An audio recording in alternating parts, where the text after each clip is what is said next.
Assalamualaikum warahmatullahi wabarakatuh. Perkenalkan, saya Jessica dari kelas 1B Prodi PGSD. Di sini saya akan mereview makalah pengantar pendidikan.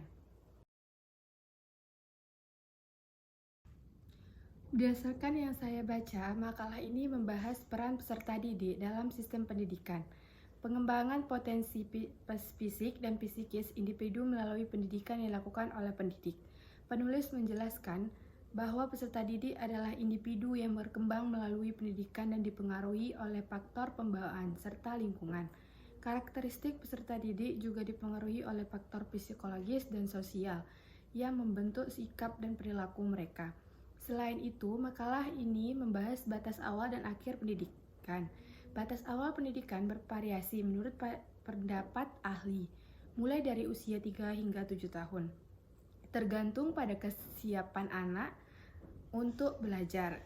Sementara itu, batas akhir pendidikan diartikan sebagai masa ketika individu telah mencapai kedewasaan dan dapat mengembangkan hidupnya secara mandiri.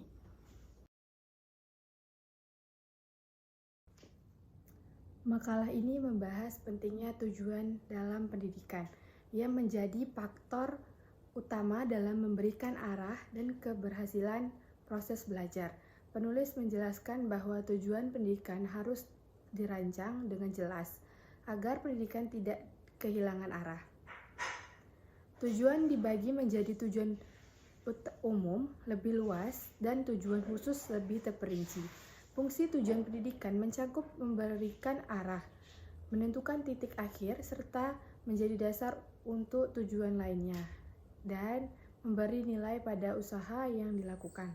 Selain itu, makalah ini mengulas sumber dan dasar perumusan tujuan pendidikan di Indonesia melalui berbagai rumusan resmi seperti yang tercantum dalam Undang-Undang No. 4 Tahun 1950 dan Ketetapan MPR No. 2 Tahun 1960 yang menekankan pentingnya pembentukan individu berjiwa Pancasila dan bertanggung jawab terhadap masyarakat.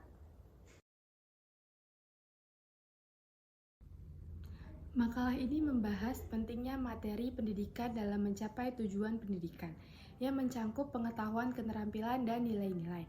Materi ini disusun dalam kurikulum untuk membantu guru dalam proses pembelajaran. Cakupan materi meliputi fakta, konsep, prinsip, prosedur, serta keterampilan dan sikap yang harus dikuasai siswa. Makalah ini menjelaskan pembidangan materi pembelajaran yang mencakup berbagai jenis materi seperti fakta, konsep, dan prosedur.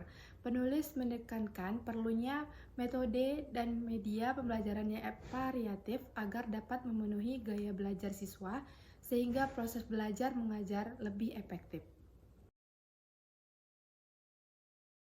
Makalah ini membahas tentang komponen-komponen pendidikan yang merupakan bagian penting dalam sistem pendidikan untuk mencapai tujuan yang diinginkan. Komponen-komponen tersebut meliputi tujuan pendidikan, peserta didik, pendidik, alat pendidikan, metode pendidikan, isi pendidikan, dan lingkungan pendidikan.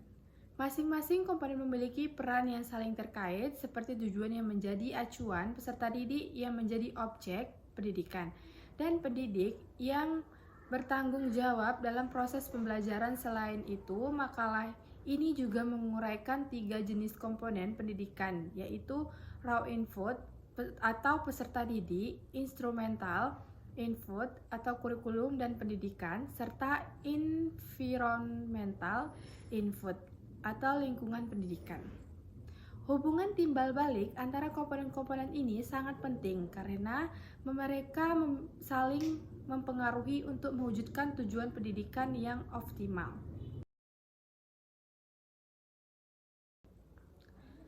Makalah ini membahas tentang peran lingkungan dan lembaga pendidikan dalam mendukung proses pendidikan efektif. Lingkungan pendidikan mencakup berbagai elemen yang mempengaruhi individu, baik secara fisik, budaya, maupun sosial, yang dapat memberikan pengaruh besar terhadap perkembangan seseorang, keluarga, sekolah, dan masyarakat. Sebagai 3 pusat pendidikan, menurut Ki Hajar Dewantara, memiliki peran yang sangat penting dalam membentuk karakter dan kualitas pendidikan peserta didik. Keluarga berfungsi sebagai lingkungan pertama dan utama dalam membentuk kepribadian anak, sementara sekolah memberikan pendidikan formal yang terstruktur, dan masyarakat menyelenggarakan pendidikan non-formal yang mendukung pendidikan sepanjang hayat.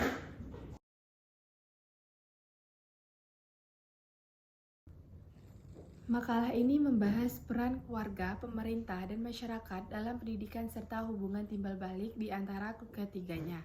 Keluarga menjadi lingkungan pendidikan utama yang menanamkan nilai moral, sosial, dan agama, sementara pemerintah bertanggung jawab menyediakan sistem pendidikan, infrastruktur, dan tenaga pendidik. Masyarakat mendukung pendidikan melalui sumber daya, kemitraan, dan advokasi hak atas pendidikan. Makalah ini juga menguraikan pengaruh lingkungan pendidikan terhadap satu sama lain. Keluarga membentuk nilai dan kepribadian anak, sekolah mencerdaskan masyarakat, serta mempersiapkan individu untuk bekerja. Baiklah, hanya ini yang dapat saya review dari 6 makalah pengantar pendidikan. Lebih dan kurangnya saya mohon maaf. Wabillahi taufiq wa hidayah. Wassalamualaikum warahmatullahi wabarakatuh.